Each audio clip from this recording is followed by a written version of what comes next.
woke up one morning and I couldn't move my fingers or my toes, and I had no idea why. How can I look more English? How can I whiten my skin? How can I make my hair look less brown? How can I reduce all of those Indian features? I was really embarrassed about being Indian. I'd made sure all of my friends and everyone around me were not Indian. I then went into the banking world, which was 33 floors in the city of white men in suits. And it was all of the small nuances that just made me feel so excluded. Nobody looking like me, nobody with brown skin, nobody that had grown up in a background like mine. Overnight, I was diagnosed with a chronic autoimmune condition where my body had started to attack inside the body. For all of these decades of inflammation building up in my body without me knowing, my body just decided to say, I'm done, I've had enough. At the time, it was horrifying because, I guess when you're a single mum, you've got 2 children, to leave the big paying job is just an absolute. I'd worked so hard against all odds to get there. Take a minute every day to consciously check in with yourself. That might be with your breath, that might be with your body, that might be noticing aches and pains, that might be journaling, but it's the conscious journey. Like every minute, even if you spend 1 minute of a day just noticing how you are, you're starting to slowly step a bit more into your consciousness. Ambition is not a dirty word. Impact is not synonymous with struggle. In fact, massive impact is absolutely possible with joy, fun, and sublime integrity. I'm Bianca Bess, author and founder of the Burnout business, and this is the Big Impact Show, where success meets grace.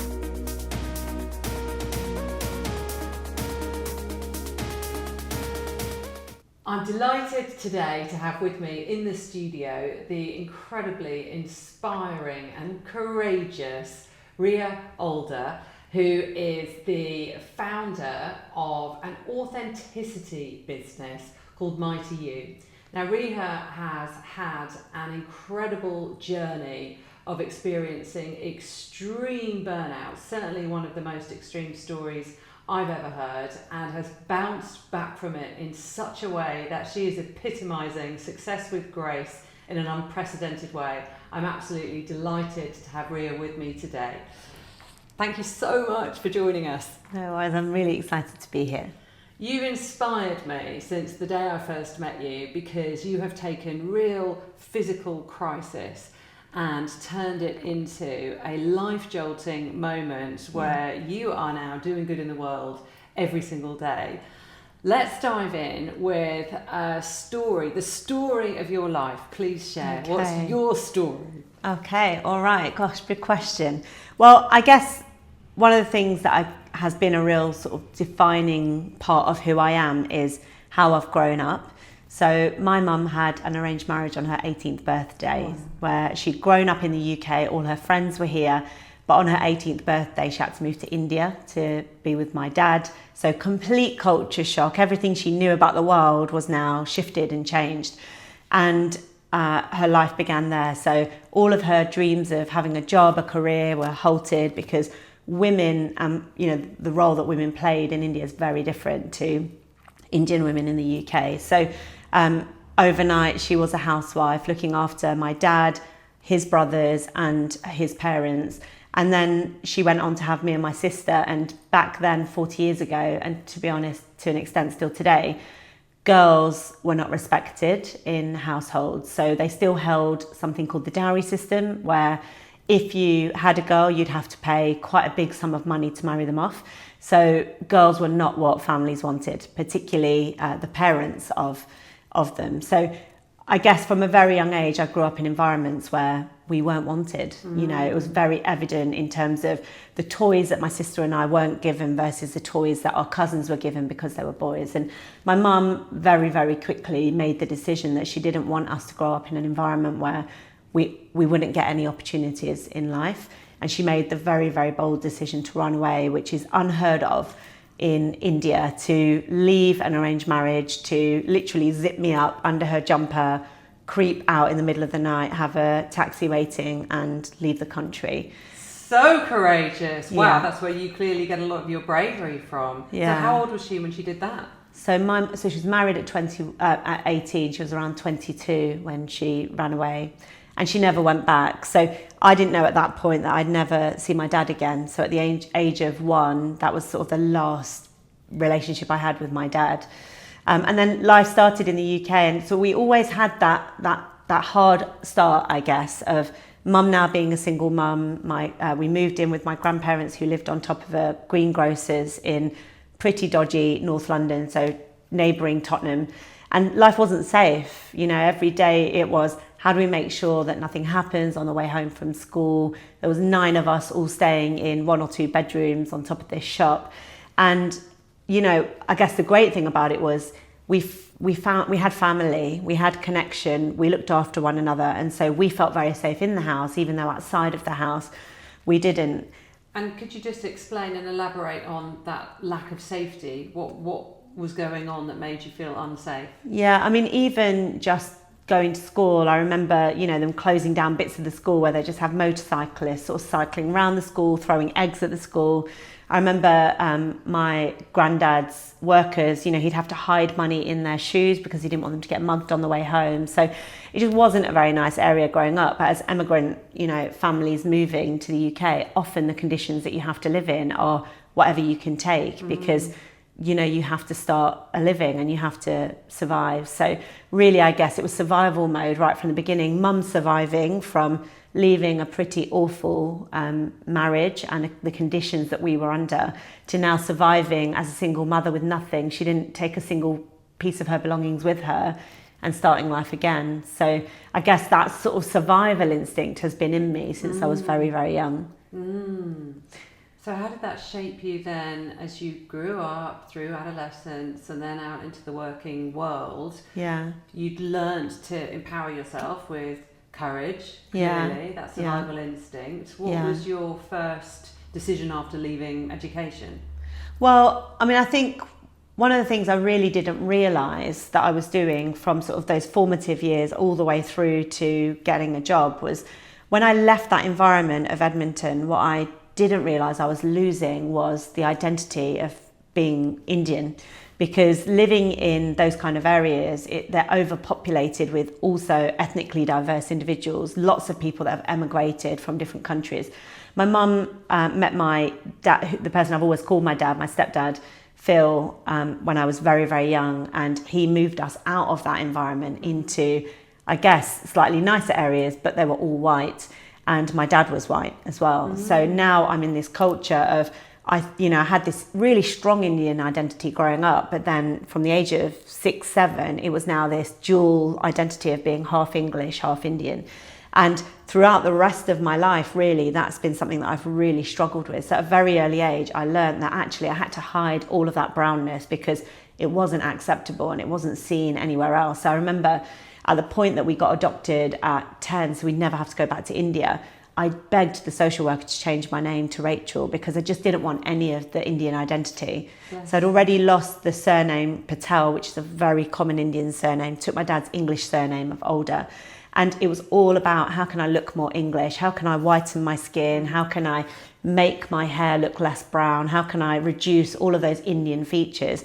And all of those masks that I wore, I guess, from that very young age, all the way through then to getting into university against all odds, really, because I'd grown up in an environment where nobody went to university. I was the first member of my family to go. And then somehow, I guess it's that courage and that resilience, getting a first class honours and being offered a place on the Barclays graduate scheme. So that courage... Congratulations! That is epic. Really, really well done. Yeah. So that courage carried me through, but what I didn't realise was at what cost. You know, I kind of lost all of my identity by that point. I was really embarrassed about being Indian. I'd made sure all of my friends and everyone around me were not Indian. I then went into the banking world, which was 33 floors in the city of white men in suits.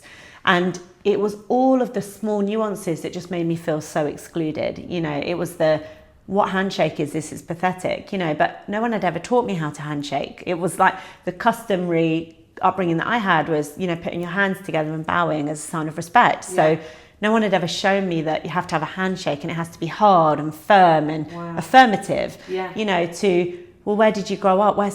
Who grew up in that kind of area, you know, or what private school did you go to? It was constantly that feeling of, where am I? I mean, even just the etiquette of how do you work in a corporate world when you've grown up as a greengrocer's daughter? You know, that was my background. I knew lots about fruit and veg and how to hustle in that kind of environment, but no idea how to work in a corporate environment. And then the reality of nobody looking like me, nobody with brown skin, nobody that had grown up in a background like mine. Really, really difficult and challenging, I guess, to continue with that courage and the resilience when you've kind of lost all of your identity at the same time. Yeah, I mean, that sounds like you were just in an utterly alien environment and channeling courage, but then exposed to perpetual prejudice. That's incredibly tough on the system. And what was motivating you at that moment to combat the daily prejudice and to continue to grow and expand and shine? Well, I don't think I knew it at the time. But what I was doing unconsciously, I had told myself at a very young age, was I didn't want to have to live with the choices that my mum had.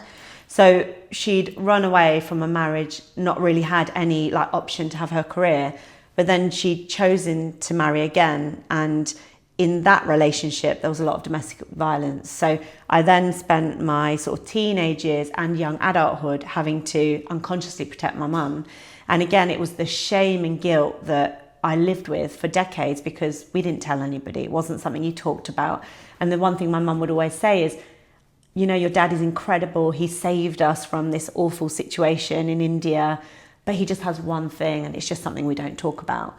And so what I hadn't realised unconsciously was this incredible grit and determination wasn't because I wanted to be the next CEO. It's because I never, ever wanted to be in positions like my mum where she didn't have a choice or she felt like she had no choice because financially she couldn't leave. She didn't have, you know, she was a greengrocer's daughter. She worked in retail all of her life to this day.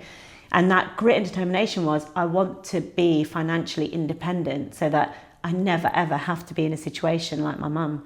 But I don't think I ever knew it. It was very, very unconscious. Okay, so you started pursuing financial success as a way to entrench yourself in your own security, your own freedom and your own independence.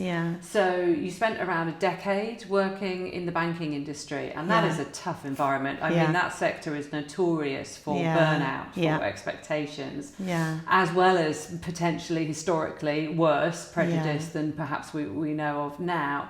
So what happened to you across that decade of working in this tough environment? Well, I guess the other thing was I was leading these parallel lives. So I was in this career in the city, but at the same time I had this situation happening at home that nobody knew about. So every weekend I was known as the red trolley lady because I'd be in this big banking job Monday to Friday, and then on a Friday I'd take my little red trolley, get on the train and go straight home because I wanted to protect my mum. And, you know, through this time, I was in a relationship, I was engaged, and at 28, just about to get married, so doing lots of trips back and forth to Nottingham, but my fiance had no idea that I was living this parallel life, that I was caring for my mum, really. And it was all very unconscious, nothing was conscious. And then 3 months before the wedding day, we'd gone to Nottingham, trying to sort out wedding arrangements. And, you know, what I hadn't ever imagined would happen was that all these sort of worlds came crashing together, and over a few drinks things got heated and this big amount of violence happened in the house, which my fiance had no idea about, and I had to call the police had to take my dad away. And so I think there are just defining moments in your life where the masks shatter, and not because you choose them, but because situations happen where you actually can't hide these unconscious layers that maybe you've tried to tell yourself don't exist. So in those moments, I guess, you're left with the situation of, well, I can continue pretending, or I just have to face the reality that I am living in a world where I've been deeply trying to protect my mum. My mum didn't really ever consciously acknowledge that that's what I was doing, but now I couldn't really hide it from my fiance anymore, and I actually had to go and get the help. And so that was probably quite a defining moment where I recognised I was living with chronic anxiety, like the deepest level of chronic anxiety. I'd wake up every morning with my jaw locked. I'd spend all day with my fists so tight because of the worry about my mum, but not being able to talk about it, nobody knew. And so that was when I first started the journey of therapy for the first time, where I did, basically it was just trauma therapy for 3 months to get me to my dad walking me down the aisle, because I still had to put on a show, I guess. Wow. And that was, one of the ultimate shows. Yeah. Wow. And so this huge explosion happens 3 Yeah. months before the wedding. Yeah. And then rather than it destroy and crumble every semblance of the reality that you were familiar with, Yeah. you bravely then stepped into this as an expansion moment, as a healing moment, Yeah. to get yourself to the place where your father Yeah. could then walk you down the aisle. Yeah. And in that story around you taking on the anxiety subconsciously, had you ever had honest conversations with your mother about what was going on? No, never. And really, I was still in a show, right? Because it was like 3 months trauma therapy. The therapist said, I can't do any deep work with you. I am just helping you get to a point where your dad can take you down the aisle. Wow. And as soon as that wedding day was over, again, my life was so unconscious, I just hadn't realised. That was a moment of clarity, of consciousness of, this is bigger than me. But then 3 months of, let's just get to the end point. And within 2 months of my wedding day being over, I'd unconsciously said to myself, I need to get myself out. I need to get myself out of the situation. I found a job as far around the world as possible in Australia, encouraged my husband that it was the best decision we could make, and I took it. Wow. Yeah. So a classic kind of run away rather than confront. Yeah. So you went? I went, yeah. We spent a year in Australia, numbed myself, didn't do any work. It was just, I'm far away. And it was brilliant in one way, which was I created physical distance from my mum. So now I couldn't physically be there every week. I couldn't take the daily call because of the time difference. So unconsciously, my body had gone into a self-healing mode, I guess, and just, you need to protect yourself, go as far around the world as you can. And this was all very unconscious. Yeah. And we came back to make a decision to start family, but I came back into the same chaos that I had left because I hadn't done any of the work. I hadn't done any of the healing. I just planted myself straight back into an environment where everything was continuing in the same way. And I hadn't really changed. But the only thing I had got was that physical distance between my mum and me. So what happened then? Well, I think I started to unravel. I realised I had children, and I realised that the way that I'd been brought up wasn't right. That growing up in a childhood where I was pulling my dad off my mum, that sort of constantly having to save her was not what any child should ever have to grow up in. And I think I started to ask myself questions. And I also had now another human being of my husband saying, your childhood was not normal and it's impacting us. And I started to realise that what I'd done was I'd copied and pasted what I'd seen almost into my marriage. I didn't know how to manage conflict. I was hypervigilant constantly. I didn't know how to have conversations about feelings because I'd been told we don't talk about feelings. This conflict is happening, but let's not talk about it. It's fine. We've just got to learn to wear a smile. And that's how I'd sort of lived my whole life until my marriage started to dissolve, because I didn't know how to have conversations. I didn't know how to do the difficult work because I'd never done it before. And as I started to go through a divorce, I started to recognise I was kind of copying the traits of my mum, just people pleasing, pushing everything down, not dealing with anything. And at the start of COVID, I had one of those other moments of just pure life clarity, but this time I couldn't escape from it. And it was the best gift, but I could never have ever wanted that, really. And at the start of COVID, I was now a single mum, 2 very little children. I was the chief people officer of a global organisation. No one could have ever predicted this. I'd managed to control everything else to my life almost. But now this global pandemic had happened and I couldn't control anything. I couldn't have planned that my children would be at home. I couldn't have planned that hundreds of staff would be calling me to say, well, what am I supposed to do now? And for all of these decades of inflammation building up in my body without me knowing, my body just decided to say, I'm done. I've had enough. And overnight I was diagnosed with a chronic autoimmune condition where my body had started to attack inside the body. So my white blood cells had rewired themselves through chronic stress and anxiety and started to attack my bones. And I woke up one morning and I couldn't move my fingers or my toes and I had no idea why. So you suffered actual paralysis through effective burnout? Yeah. And so after a few weeks of sort of consultants pricking and prodding, trying to work out what was going on, they diagnosed me and said, you've got an autoimmune condition.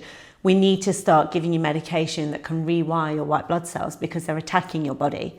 And I started this journey of, again, completely unconsciously just listening. Okay, I'll take this, I'll take that. Went straight back into the world of work, thinking I was fine, hadn't healed anything, hadn't done any of the trauma work. And they offered me this huge global promotion. I took it because of this sort of deep desire to people please and to prove that I could do it. I guess that courage that was my thread all the way through. But that courage was killing me. And within a year, the disease had spread to over 40 joints in my body, and now I just couldn't get out of bed.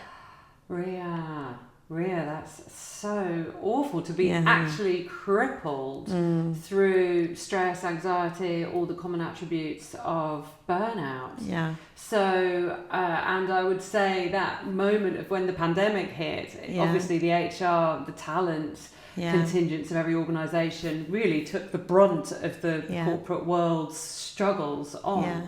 And rather than you shy away, you leaned in, took on more, took the promotion and expanded your responsibilities. Yeah. And of course your poor, fragile body just had to let you know this is wrong. Yeah. So as you got to that moment where you were properly paralysed, what was your response and who was helping you and how did you get out of that one? Yeah, it was really difficult because I think up until that point, control was my only norm. It was like, if I control every single part of my life, I'll be fine. But this disease I couldn't control. It was completely controlling me. And it actually took a really good friend of mine to sit me down. She flew over from Spain, she sat me down and she said, "You're quitting today. That's it. You cannot continue a life like you are. You can't get out of bed. You can't comb your daughter's hair. You can't hold the steering wheel, so you can't drive anywhere. You can't open the front door because you can't hold the keys in your hand. You cannot see yourself. You keep thinking you can keep going, but you can't, and we're going to quit." And she wrote the email, she sent the email. What a friend. Well, at the time, it was horrifying because, you know, I guess when you're a single mum, you've got 2 children, to leave the big fee-paying job is just an absolute no-no. And I'd worked so hard against all odds to get there, you know. And there was a big responsibility as well, as the only brown person on the board, you know, having got here, I needed to represent for so many other communities. But I guess at that point, it was the first moment of recognition that I had to stop.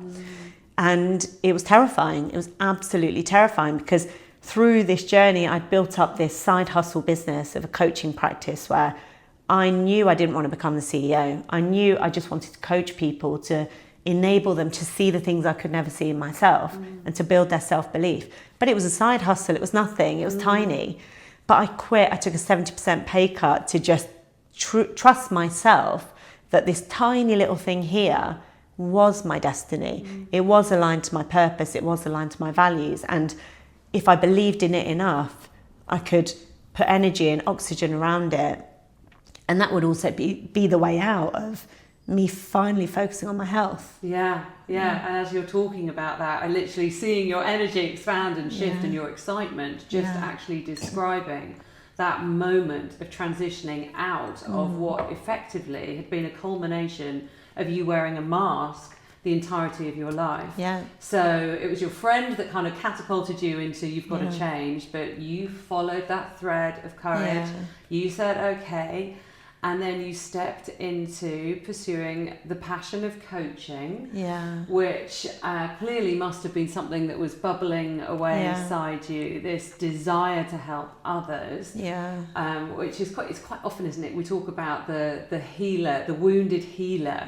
Healing others. To heal others. Yeah. So you stepped into that. Yeah. And let's be honest, I think often when you are someone who wants to be of service, is often because you're hiding from the thing you don't want to deal with yourself. So it's a life's work, but the journey of the last 7 years has also been me having to take spaces where I have to confront myself as well, because it's very easy to continue to fill your day helping others, but that can be a distraction from helping yourself. And for me, the biggest gift my life has ever given me is a chronic disease, because every single day, the pain tells me what I can and can't do. I don't have a choice anymore.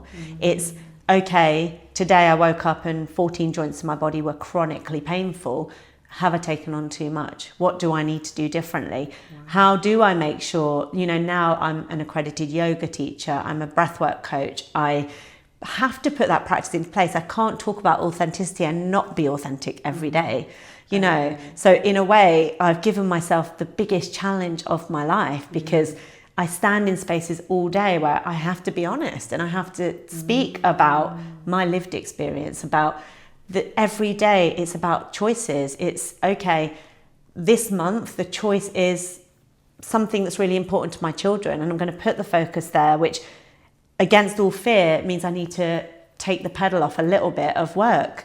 And while that's really scary as a single mum, because I have to pay the bills, I have to believe that actually I can't, and have to know I just can't do everything. And so I don't think it is about balance. It's about making choices and being okay with the consequences. That if I don't want to live in chronic burnout, which I guess has been my life, then I have to look at who I actually am, and then what is best aligned to my values and my family's values. What does my daughter need of me right now? And therefore, what's the compromise I have to make with my work? Or what do a group of women need of me right now as I run a cohort for them? That means I have to make choices for my children that are different. And it's constantly, I think the biggest thing I've learned is consciousness. Everything is conscious now. It's, well, I'm not going to be unconscious in this journey, because how did that serve me? It's, my body has essentially attacked itself because I didn't ever put it first. So now every choice is conscious. And that's, I guess, the biggest gift I've learned through the journey. Incredible. And really it's the physicality that's brought you to this place of awakened consciousness. So if we think about the different dimensions of our lives, being the mental, the physical, the emotional and the spiritual, you're describing a very holistic, powerful, beautiful way of being, so that you can self-sustain. And the autoimmune disease is clearly a very physical manifestation of a disruption to that flow. Would you say your moments of consciousness are always preceded with the physicality of the disease saying, okay, we're out of balance here? Or sometimes will it be a mental condition, or will it be an emotional struggle? So let's talk about those different dimensions. I mean, I think it's a beautiful dance. That's the best way to think about it. And it's never, I would love it always to be the mind, but the reality is it isn't. It's this beautiful dance between all of them. I think, what I've really tried to do is go back to, another little part of the story is I reconnected with my dad 6 years ago, because this sort of made me question everything. And what my dad has given me is a connection back to culture and my home, which I rejected for so many years.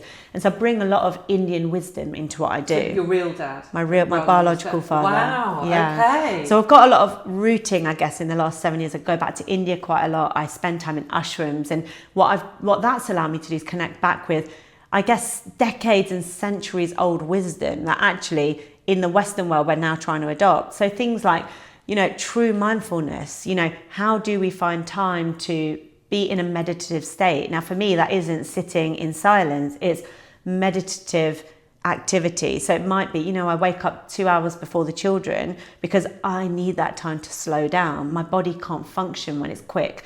So I use meditative practice of mindful showers, or mindfully putting on makeup, or I mindfully make masala tea every morning, like consciously putting the clove and the cinnamon and the cardamom and all of these things, I guess, for me. And then it helps me think about what is on my mind today, what is creating stress for me today, what do I need to put back in balance? So I try to start with mindfulness and the mind, but then I also need the physicality. So yoga has been an incredible induction to that, because you can't do asana practice if your mind is busy. And so I help people in whatever space they're at. I meet them where they are at. And sometimes that's meeting them on the mat. It's meeting myself on the mat and noticing, why is downward dog so difficult today? Why are the soles of my feet so inflamed? It's because I'm worrying about this big conference that I've got in 3 days. I'm worrying about the fact that my daughter's upset because she hasn't learned her backflip yet. Whatever that might be. And then it's owning it consciously and going, okay, so how do I connect those two things? What do I need to adjust? Okay, maybe I need to say no. I've got really confident now at saying no to things that actually I am taking on too much and I need to say no or postpone. So I guess it's the mind. I'm trying to use the mind. I'm using body work to really help me hear the body and hear the mind. And then it's about using my limiting beliefs better to go, actually, it's okay for me to say no. The world is abundant. And if I say no to this, I'm not closing 50 doors. And I've always lived in that scarcity mindset of, my mum's an immigrant, she came here with nothing. Every penny counts. I've kind of tried to shed that a bit and just believe that we're going to be okay. You know, my kids have got love, they've got foundations. I set up some savings. I don't need to work in that way of constant scarcity. I've got to work and believe that there's abundance. It's very courageous and conscious. So when you're on the mat and your feet are telling you there's pain, and you recognise that you need to make modifications in different areas of your life, does it become the process for you is physical observation of the body and then the mental strategizing around what do I need to do to bring myself back into not necessarily balance, but the functioning dimension. Yeah, I think the biggest thing I've realised in my 42 years is I don't listen to the body enough. And I think it's the one thing for all of your listeners. Our body gives us signs every single day that we don't listen to. The locked jaw. I notice every single day still that I'll just be sitting having breakfast and my hands will be really tense and I have to physically release. You know, those small moments of like driving here and not really knowing where I was going and if I was going to get lost, the tongue on the roof of the mouth, you know, instantly calms the nervous system. It's things like that that just allow me to get clarity, because my mind can make decisions about anything. It's, you know, it wants to be in control. But actually forcing myself to listen to my body is far harder because I don't want to listen to it. I just want to keep going and going. So the moments of stillness, listening to the body is actually the thing I find harder, not them making the decisions that follow. Just paying attention. Paying attention. I'm totally with you there, because I think a lot of the time being up in the mental space, actually we're detaching from our soulful desires and yearnings, and our body is trying to awaken us, the emotions and how we feel them physically. It's that kind of tingling of pay attention. So you talk about the breath work that you're doing now as well, and I want to go into your whole business, and the work that you're doing is so impressive. I'm such a fan of breathwork, having discovered it very late in life, and I'm now practicing it daily, and I literally feel miracles happen and unravel, and life just becomes more bloomy and it blossoms when you're paying attention to the breathwork. I'm a novice. Can you share for my viewers and listeners breathwork and what you do in this space? And I think the biggest misconception with breathwork and meditation is I have to be still and just focused on that thing. I don't think that's possible for everybody. You know, I've realised later in life that a lot of what I thought was chronic anxiety was also ADHD. So my ability to just sit still is quite difficult. For me, breathwork is about noticing your breath. That's it. Don't worry too much about have I done 5 breaths in and all of those things. Just notice your breath. So while I'm doing things like making my masala tea, I'm just noticing my breath. Where is the breath? Is it starting from the tummy? Am I filling my tummy with oxygen when I breathe? When I exhale, is that breath coming fully out, or is it short breaths? Is the breath circling around the heart? Am I noticing that the breath is really short and it's just here? Am I noticing that I'm struggling to breathe through my nose? You know, it's those things. That's enough. I'd say step 1 is just noticing, because we breathe thousands of breaths and they're not conscious. So whatever I do, if it's a one-to-one coaching session, if it's a whole organization, I start with breath just for 2 minutes, just closing down our eyes, hands on the heart and tummy, and just noticing the breath. Don't change it. Don't alter it. What's it telling you? Is it really fast? Is it faster than this morning? And doing that morning and evening, you can just start to notice, it was really fast this morning, but it feels like it slowed down a bit. And then once you've just noticed your breath, notice the body. Okay, is my jaw locked? In yoga classes, I mention it 5-6 times, because they might unlock their jaw and then go into a posture that's hard and lock the jaw again. So then it's like shoulders. Are my shoulders relaxed, or are they here? You know, again, when I'm doing mat work, I can relax the shoulders for people, but it's noticing it yourself. Am I sitting at my desk and everything is tense? Mostly when we say our back is hurting, our shoulders are hurting, it's because of posture. It's because we're not breathing into those spaces. So they're the first steps. Once you sort of master that and you just notice the breath, even for 30 seconds a day, I then say focus on the exhale. Because if the exhale is even 1 second longer than the inhale, we're sending a signal to our nervous system that we're safe. And when we spend, as you know, through burnout, when we spend too long in fight or flight, our body can't do anything else. So as soon as you add 1 extra second to the exhale, now you're sending signals to the nervous system that you're okay, and it starts to take you out of fight or flight. So for me, it's the really, really tiny things. It's not that I'm going to listen to this app and I'm going to do 30 minutes. It's not realistic. We're so busy. It's just, how can I have a shower and count the breath? How can I have a shower and just notice the water falling onto my skin? Because most of us have a shower and we're whizzing everywhere. Our mind's gone. We're having dinner with the kids and we think that's quality time, but our mind isn't there. So for me, it's the presence of noticing the breath, of noticing the body, that is more powerful than forcing yourself into a formula. Because if you're not there in the formula, it's not going to work anyway. That's beautiful. And actually, even as you started describing that conscious breath, I felt us both simultaneously just settle and calm, and the nervous system just soothes. And it's fascinating, isn't it, that we have that power within ourselves to soothe ourselves, but we spend too much time up in there the head and far away from the body. So when we got our water and you first arrived today, you asked for it to be hot water. I'd love you to share your rationale behind drinking hot water over some ice, cold water on a hot day like today. Yeah, well, I guess holisticness is the big thing that I focus on. So it's not just, I'm going to have an individual in my room and it's just about transformation coaching. No, because are they breathing? Are they thinking about their body? Have they considered the nutrients that have gone in? So I think about everything. And the one thing I've learned about my condition is medicine's not going to solve it on its own. So I use, again, going back to ancient Indian wisdom, Ayurveda has been a science of life for centuries. And it's basically using the natural elements to heal the body rather than medicine. So I take a biological injection every week because I've accepted that I can't manage this on my own right now. And when I stop, the pain is, I can't get out of bed. So I do that every day, but I supplement it with healthy living. Hot water, when we drink cold water, we're asking the body to do a whole load of work to bring it to the temperature of the body, which is a lot hotter than cold water. If you drink hot water, your body doesn't have to do the work.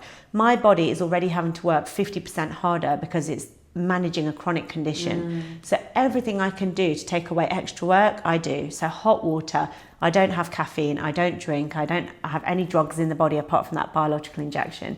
I have found that eating clean has made the biggest impact on my body. So not eating gluten, not eating dairy, not eating sugar. As soon as I have a little bit of gluten or dairy or sugar, my body instantly inflames. So now I've learned to read all these signs that I just didn't read before. Wow. So I can feel that, like this morning, because I was out at an event all day and it's harder to get the food that you can eat, I had some sugar. And this is yesterday. Yeah, okay. And today I woke up and all of the sole of my feet was completely inflamed. So every single footstep is really painful. My fingers this morning were just that much harder to move. I've put Ayurvedic oils all over my body. I've put Ayurvedic oils through the joints just to help move them. So it's a life's work. When I say I wake up 2 hours earlier, I do an Ayurvedic massage on the whole body every morning. But again, that oil just helps the joints move. It helps the white blood cells. It helps. So I've kind of now created these rituals in my day. The masala tea is because fresh cinnamon, fresh clove, fresh ginger, all of these things are anti-inflammatory ingredients. So everything that's going into the body is trying to reduce the inflammation. So almost every step, the hot water, all of these things, I go to bed every night in a sauna blanket when I've got the kids, so that I'm spending an hour in really high heat conditions, again, to sweat out all the toxins in the body. So these are all things I've introduced into my day just to allow me to function, I guess, and run the business. Fantastic work. Clearly very soothing. I love the fact that this is ancient wisdom. Yeah. You're bringing it into a modern world where productivity is now very different from ancient times. Yeah. Is your anticipation and assumption that eventually you will be free of needing the biological injections through this work, or do you feel you're at a stasis where it's manageable, you can exist? Yeah. Or are you still optimistic? I would love to be in a position where I'm not on any medication. I'm officially in remission, but the condition never goes. But I've also, as part of a lot of the work I've done is identity work to accept, I am a brown woman in an environment where I will probably always be a minority. I live with a chronic health condition. I am a single mum. All these things they don't define me, but I have to accept them as parts of how I show up. And I've accepted that I may have to spend the rest of my life taking a biological injection, and that's okay, because the rest of what I put into my body, I feel I've got control over. And I have control over the injection. I don't have to take it, but it enables me to have a life that I want to live, time with my children, time to do things with purpose. So for me, it's a decision that I've chosen to make. And if I need to take it for the rest of my life, I will. Yeah, absolutely, because you are having very positive impact with the work that you're doing, and a wonderful mother, and enjoying life. So let's talk a bit about the work that you're doing now through Mighty You. Can you tell our listeners and viewers about your business? Yeah, I think what I guess the whole journey has allowed me to see is when you wear the masks, no one wins.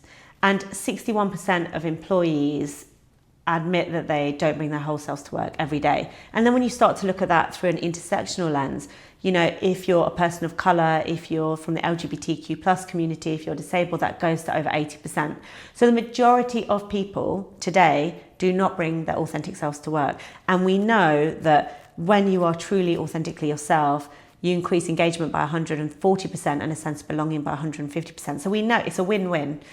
But people aren't able to do it because the environment doesn't enable them to do it. So all of the work that Mighty You do is creating the conditions where people can thrive. So whether that's working with Jamie Oliver, I do all of his inductions around how to create inclusive cultures, how to understand what active allyship is, how to be managers where we're enabling our teams to thrive, right through to one-to-one executive coaching, working and consulting with leadership teams on what structurally do you need to change within your organisation to recognise that you may be part of a dominant culture, but all of the underrepresented communities in your organisation are hiding, they're covering, they're masking every single day.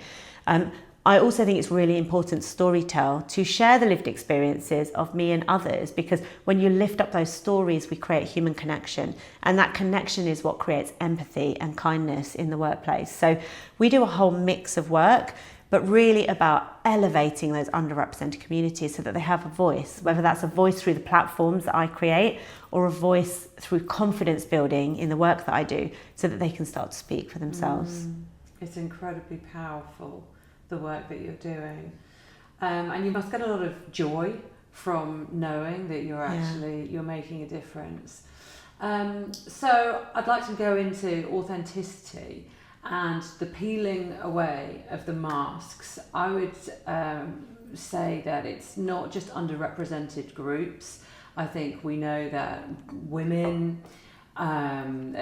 too many of us feel that sense of imposter syndrome and adopt this protective, performative personality to ensure that we thrive and survive, but actually it creates that simmering unrest in the body. Can you tell us a little bit more about authenticity and what happens to us as we take the courageous steps of becoming authentically us? Yeah, I mean, we ultimately want to be in environments where there's an incredible quote about dancing like no one is watching. And that requires the conditions to be there where you can do that. But that also requires the confidence in yourself. So doing the work around things like limiting beliefs. So I do a lot of work with women in communities and in organisations where we start to peel back those limiting beliefs. Because if we don't believe that we have the rights to dance like no one is watching, even if the conditions are there, we won't do it. So it's really about starting to unpeel that identity. Like, who are you? I speak to a lot of individuals who don't know who they are anymore because they've spent a whole lifetime of covering. So it's really like holding people's hands, meeting them wherever they are at, and slowly walking side by side them to start to help them uncover, well, who am I when I'm not mum? Who am I when I'm not this big leader? Who am I when I'm not a partner to somebody else? Who am I actually for me? And when you can start to unlock and embrace that, you don't have to spend all the energy that you consume covering, because now those 10 bubbles of energy that you might have in any given day, it's all consumed in the work that you do. And so I guess what I now notice is I'm spending every single bubble of energy on creating impact, on being a multiplier for other people to start to think, well, why do I cover so much? What would it look like if I just took off one mask? What is that purpose that's underneath the surface if I scratch it a little bit? Or what are my values, and how am I living a life that's aligned to them, or am I completely disaligned? So it's quite a lot of, unraveling, I guess, but doing it in a really, really safe way where you're almost holding their hands along the way. Because when you're fully, truly authentic, that's when you feel like you've come back to yourself. And a lot of people don't even know what that feels like because they've spent a lifetime not being that person. It's so exciting, and you must watch that unraveling become a blossoming. Yeah. It's wonderful, wonderful work. So tell me, what's your big dream for the business and for your life? Yeah, I mean, it's really interesting because I guess throughout my career, when it was like, you've just got to be financially independent. Well, I would say I am financially independent today. There is nobody that supports me in any way. I don't have anybody controlling me. So I guess I have achieved it in that way.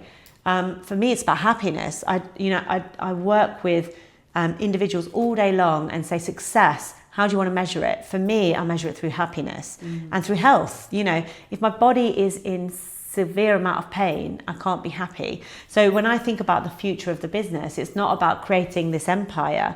It's about that every individual person I touch has an impact positively.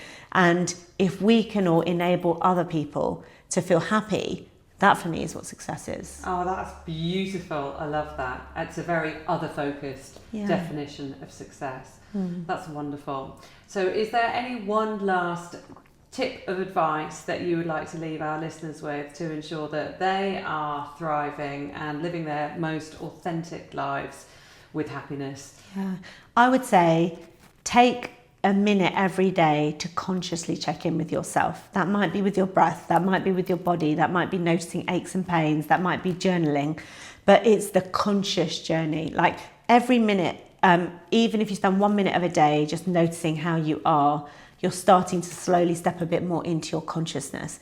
And just remembering that there are such simple tools to do that. It might be that checking your breath. It might be just noticing your jaw, if that's your place that tells you regularly. It might be noticing what you keep cancelling, like your gym session or time out in nature. Just take a minute every day to be a bit more conscious, and that will slowly take you to the path of your authenticity. Fantastic. Thank you. I could listen to you all day and learn from you forever. Thank you so much for coming on the show. It's been an absolute pleasure to meet you. Thank you. Thank you very much. I'm sure you could tell the very visible, energetic connection that Reeha and I experienced throughout that conversation. I truly am in awe and reverence of her bravery, her courage, her commitment to heal, and how she continues every single day to honour her mind, body, soul in such a way that she is now serving us. The work that she's doing in the diversity space, in the wellbeing space, she is truly giving her heart to all of us, and that's incredibly inspiring.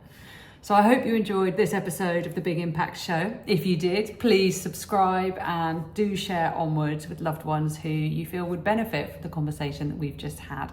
The intention with this show is to absolutely inspire that there are ways to achieve success with grace, that graceful productivity is a right for each and every one of us, and we don't need to associate ambition with falling over and hurting ourselves. It doesn't need to be that way. So join me for the next episode of The Big Impact Show, where I will be interviewing another inspiring guest who's showing us their version of success with grace.